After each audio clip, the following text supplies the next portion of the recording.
वो बुंदेलखंड की जिस तरह से तारीफ कर रहे थे, प्रशंसा कर रहे थे कि गोली चलाना सीखने के लिए ये बुंदेलखंड बड़ा ही उपयुक्त है। तो इससे हम लोगों को लगा कि ये पुनः शीघ्र ही बुंदेलखंड की तरफ आएंगे चंद्रशेखर जी, और इनका हम लोगों को सानिध्य मिलेगा। और हुआ भी वही। काफ़ी समय इन्होंने बुंदेलखंड की धरती पर बिताया, वहाँ प्रशिक्षण लेते थे, देते थे प्रशिक्षण, और स्वतंत्रता से संबंधित गतिविधियों को वहीं से संचालित भी किया करते थे। तो ये एक छोटी सी जानकारी चंद्रशेखर आज़ाद जी से संबंधित थी। बहुत बहुत धन्यवाद मित्रों। नमस्कार साथियों, आज एक संक्षिप्त वार्ता चंद्रशेखर आज़ाद पर। क्रांतिकारी सदाशिव मलकापुरकर जी अपनी पुस्तक यश की धरोहर में लिखते हैं चंद्रशेखर आज़ाद के बारे में कि सन 1924 में उनका आगमन झांसी हुआ था। सचिंद्र नाथ बख्शी जी के किराए के आवास पर मुकरियाना मोहल्ला झांसी में वे बख्शी जी से मिलने आए थे।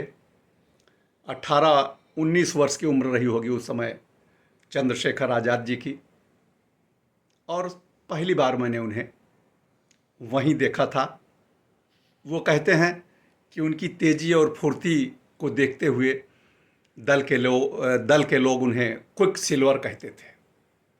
उनकी चुस्ती फुर्ती का एक उदाहरण देते हुए वह बताते हैं कि विश्वनाथ वैशंपायन जी, मैं, सचिंद्र नाथ बख्शी जी, सभी लोग कमरे में बैठे हुए थे और निशाना लगाने की बात चल रही थी। सचिंद्र नाथ बख्शी जी के हाथ में एक पिस्टल थी, उसकी गोलियां निकाल ली गई थी, लेकिन फिर वो पिस्टल लोड कर दी गई थी।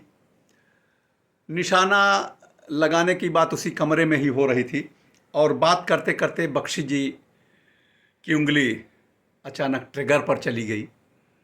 ट्रिगर आधा दब गया। उसका जो घोड़ा होता है जिसको कहते हैं, वो उठ भी गया था आधा। अगले ही पल कोई घटना होने वाली थी। सम्मुख सदाशिव मलकापुरकर ही बैठे हुए थे उस पिस्टल के सम्मुख। इतने में सभी लोग तो बातों में मशगूल हैं, लेकिन एकाएक चंद्रशेखर आज़ाद जी झपटे, बख्शी जी को धक्का दिया, पिस्टल का रुख छत की तरफ कर दिया और पिस्टल को अपने दोनों हाथों में उन्होंने जकड़ लिया। वह कहते हैं कि शायद चंद्रशेखर आज़ाद जी विद्युत गति से इस कार्य को न किए होते तो ये बातें बताने के लिए मैं शायद जीवित न होता।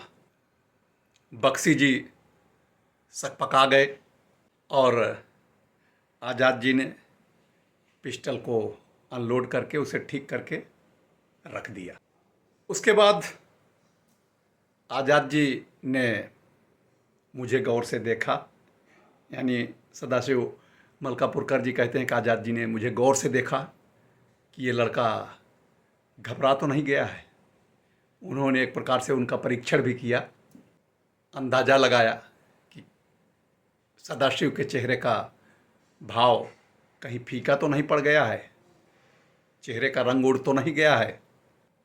मेरा हाथ पकड़कर उन्होंने देखा और नाड़ी भी देखी कि कहीं नाड़ी तीव्र गति से नहीं तो नहीं चल रही है, घबराहट तो नहीं है। इस तरह ये लोग परीक्षण करते थे कि आदमी कितना दमदार है।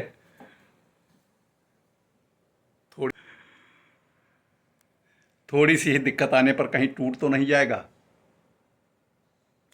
फिर आज़ाद जी ने कहा कि बड़े भाग्यशाली हो, ऐसे थोड़ी ना मर जाओगे, देश के लिए कुछ करके मरना है हम सबको। और सचिंद्र नाथ बख्शी जी ने कहा तुम बहुत भाग्यशाली हो, आज़ाद जी ने तुमको बचा लिया, नहीं तो मुझसे तो गलती हो ही गई थी।